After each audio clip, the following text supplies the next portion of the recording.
আজকের এই প্রতিবাদ সভার সংগ্রামী সভাপতি সবাই বসতে হবে আতিকুর রহমান রুমন, এখানে উপস্থিত এক সময় ঢাকা বিশ্ববিদ্যালয়, ঢাকা মহানগরী এবং বর্তমান যারা রাজধানী ঢাকায় ইউনিভার্সিটি থেকে শুরু করে বিভিন্ন শিক্ষা প্রতিষ্ঠানে উত্তর অঞ্চলের ছেলেরা যারা পড়াশোনা করেন তাদের আহত এই প্রতিবাদ সভায় সকল নেতৃবৃন্দকে ধন্যবাদ জানাচ্ছি। একটা অন্যায়ের বিরুদ্ধে তারা প্রতিবাদের জন্য এখানে দাঁড়িয়েছে। বন্ধুরা, এটা তো একটা অদ্ভুত বিষয়। আওয়ামী লীগ তো ক্ষমতায় নেই, ফ্যাসিস্টদের দানবীয় শাসন এখন নেই।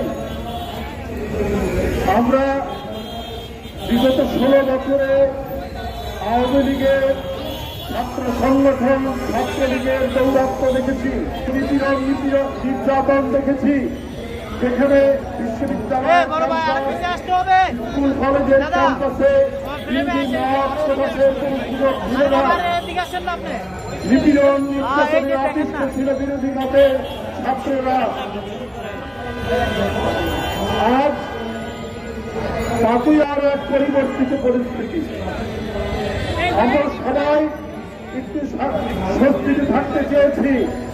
বিশ্ববিদ্যালয়ের ক্যাম্পাসের শিক্ষক ছাত্ররা তারা নির্বিঘ্নে ক্লাসে যাবে, ক্লাস থেকে বের হবে, ক্যাম্পাসে অবস্থান করবে। এখন কেন বিশ্ববিদ্যালয়ের এই অরাজক পরিস্থিতি? এখনো কিন্তু তরুণ চারটা ছাত্রের লাশ ক্যাম্পাসের মধ্যে পড়ছে, এখনো কেন রক্ত ফুটছে, এখনো কেন রক্তের আলপনা বিশ্ববিদ্যালয়ের ক্যাম্পাসের ভিতরে? বন্ধুরা আমার, এখন তো আওয়ামী দোসররা নেই। এখন যারা ক্ষমতায় আছেন তাদেরকে সকল বিরোধী দলীয় যারা গণতন্ত্রের জন্য লড়াই করেছেন তারা সমর্থন করেছে। এখন যারা লাশ পড়বে, গত পরশুদিন রাত্রি 12টার সময় ছাত্রদল নেতা সাম্য এফ রহমান হলের ছাত্রদলের একটি সম্পাদকীয় পদে রয়েছে, হলে সাহিত্য প্রকাশনের সম্পাদক। কি কারণ ছিল? কি অন্যায় করেছিল সাম্য? পুলিশ গ্রেপ্তার করেছেন 3 জনকে, 3 জন ভবঘুরে। আমার তো মনে হয় এর মধ্যে রাজনৈতিক কারণ আছে। রাজনৈতিক কারণ না থাকলে এই ধরনের, যার চেহারা সুদর্শন, সৌম্য, নাম তার সাম্য, তাকে হত্যা করবে কে? ভবগুরুরা কেন হত্যা করবে? কদিন আগে সে ফেসবুকে একটা পোস্ট দিয়েছে, কারণ শাহবাগে জাতীয় সঙ্গীত বন্ধের জন্য একটা আন্দোলন চলছিল, তার বিরুদ্ধে সে একটা পোস্ট দিয়েছে আপনার জাতীয় সঙ্গীতের পক্ষে। এইটাই কি কারণ? আমরা দেখেছি ফাঁসিবাদের আমলে পার্শ্ববর্তী দেশের আগ্রাসনের বিরুদ্ধে, পানি আগ্রাসনের বিরুদ্ধে কথা বলতে গিয়ে আপনারকে হত্যা করা হয়। আজকে জাতীয় সঙ্গীত, জাতীয় পতাকা, 71-এ আমাদের স্বাধীনতার পক্ষে কথা বলতে করে তার জীবন চলে যায়। অর্থাৎ যারা দেশের পক্ষে, যারা আগ্রাসনের বিরুদ্ধে, যারা দেশের স্বাধীনতার পক্ষে, যারা জাতীয় সঙ্গীতের পক্ষে, যারা জাতীয় পতাকার পক্ষে, তাদের জীবন চলে যায়। আমি এই জন্যই বলেছি যে নিশ্চয়ই এর পিছনে কোন রাজনৈতিক কারণ আছে। কারণ সে ফেসবুকে যারা আন্দোলন করছিলেন জাতীয় সঙ্গীত ইস্যুতে, তাদের বিরুদ্ধে তার একটা বার্তা ছিল। এটাই কি কারণ? আমি পুলিশ বিভাগকে বলবো, ভালো করে খতিয়ে দেখুন। ভবঘুরে গ্রেফতার করেছেন। মানুষ কিন্তু সব বিষয় সহজভাবে নেয় না। সহজভাবে নিত যদি এই ডিপার্টমেন্টটি সবসময় আপনার সত্য এবং ন্যায় অনুসন্ধান করে যথাযথ ব্যবস্থা নিত, কিন্তু সেইটা তারা নেননি। যেমন আপনার হত্যাকাণ্ডে নেননি, তেমনি আরো ঘটনায় নেননি। আজকে পরিবর্তিত পরিস্থিতি, হাসিনা নেই, দোসররা নেই, রক্তপাত হওয়ার কথা নয়, তারপরও জানুয়ারি মাসে এই বিশ্ববিদ্যালয়ে তোফাজ্জল নামে একজন যুবক, তাকে হত্যা করা হয়েছে। কেন? ক্যাম্পাস হবে শান্তি, ক্যাম্পাসে এইখানে থাকবে শান্তির পতাকা, এখানে থাকবে জলপাইয়ের পাতা, এখানে থাকবে সাদা পায়রার ছাপ উঠবে। সেই ক্যাম্পাস যেখানে শিক্ষা বিতরণ, শিক্ষা গ্রহণ, তারুণ্যের ঝলক যারা এই শিক্ষা নেবে, সেইখানে কেন রক্তপাত? সেখানে এই গণতন্ত্র এবং ফ্যাসিবাদের, গণতন্ত্রের বিজয় এবং ফ্যাসিবাদের পতন, হাসিনার মতো নিষ্ঠুর নারী আর রাজ সিংহাসনে নেই। তারপর কেন ক্যাম্পাস হবে হিংসার অধিক্ষেত্র? তাহলে কেন ক্যাম্পাস হবে রক্তপাতের একটি জায়গা? এটা তো হওয়ার কথা নয়। আজকে ভাইস চ্যান্সেলর সাহেব আপনার কাছে গিয়েছিল ছাত্র দলের নেতারা বিচার চাইতে, কারণ বিশ্ববিদ্যালয়ের ছাত্র সাম্য মারা গেছে। আপনি বিরক্ত হয়েছেন, আপনি ক্ষুব্ধ হয়েছেন, আপনি দুই প্রকারই করেছেন ছাত্র নেতাদেরকে। কেন ছাত্র নেতাদেরকে দুই প্রকারই করেছেন? আপনি শুনতে চান না, কারণ সাম্য ছাত্র দল করে। আপনার রাজনৈতিক চিন্তা দর্শন কি আমরা জানি, আমরা ইতিমধ্যেই জেনে ফেলেছি। আপনি পছন্দ করেন না যারা জাতীয়তাবাদের পক্ষের ওখানে রাজনৈতিক দর্শন দিয়ে যারা ছাত্র সংগঠন করে। আপনার তো প্রথমে উচিত ছিল বেরিয়ে এসে সেই লাশ দেখা এবং এইটার জন্য প্রয়োজনীয় যে কাজ করবেন। আপনি আর আপনার প্রক্টর দুইজনই আপনারা একটি আদর্শে বিশ্বাস করেন। আর বিশ্ববিদ্যালয়ের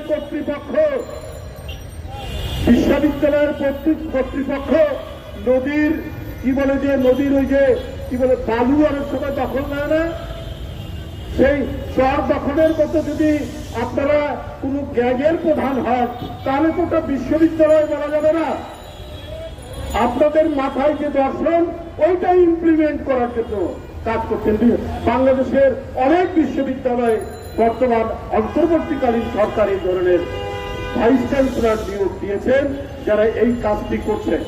সবগুলো নয়, বেশ কয়েকটি। তাদের উদ্দেশ্যই হচ্ছে তারা যে দর্শনে বিশ্বাস করে, যে ফিলোসফিতে বিশ্বাস করেন, ওইটা ইমপ্লিমেন্ট করা।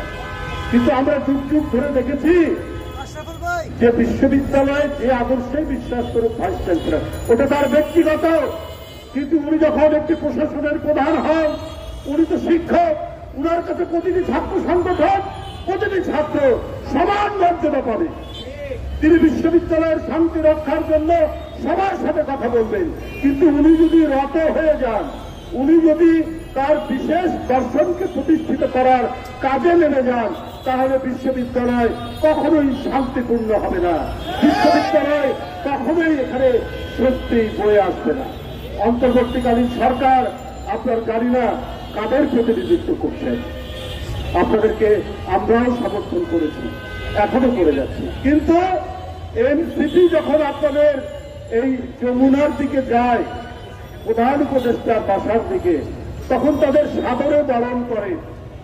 তবে এই 3-4 দিন আগেই দেখলাম আওয়ামী লীগকে নিষিদ্ধের দাবিতে তারা গেলেন, তাদেরকে সাদরে বরণ করলেন।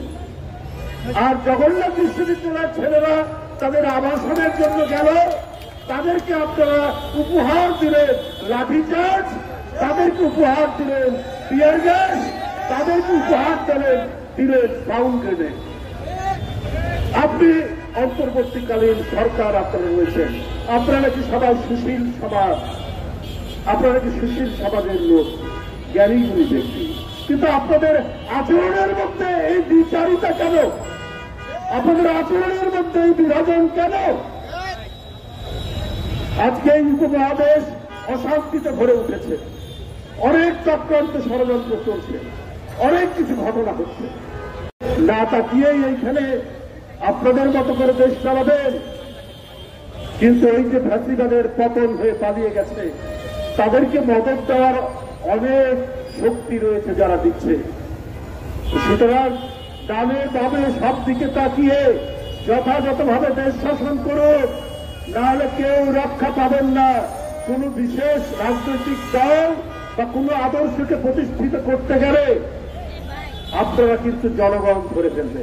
আমরা পানি আগ্রাসনের বিরুদ্ধে, আমরা জমি আগ্রাসনের বিরুদ্ধে, আমরা টেরিটোরিয়াল আগ্রাসনের বিরুদ্ধে পার্শ্ববর্তী দেশের।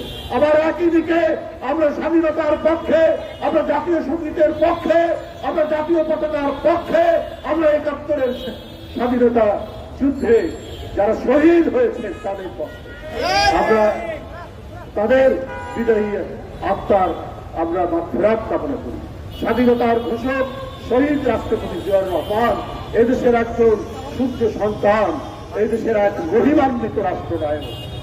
এটাও এই জাতির গর্ব, এই দেশের গর্ব, এদেশের মানুষের গর্ব, এদেশের জাতীয়তাবাদী শক্তির গর্ব। সুতরাং আপনারা যদি ভিন্ন কোনো খাতে প্রবাহিত করেন তাহলে আপনাদের জন্য এটা সুখকর হবে না। তাই আজকে আমি এই প্রতিবাদ সভায় অবিলম্বে সামনে যেভাবে হত্যা করা হয়েছে তার রাজনৈতিক শত্রু কারা আমরা একটু আভাস পাচ্ছি। এই রাজনৈতিক শত্রুদের চিহ্নিত করে অবিলম্বে তাদেরকে গ্রেপ্তার করে শাস্তির আওতায় নিয়ে আসবে, তা না হলে এর পরিণতি ভয়াবহ হবে। আমি সামনে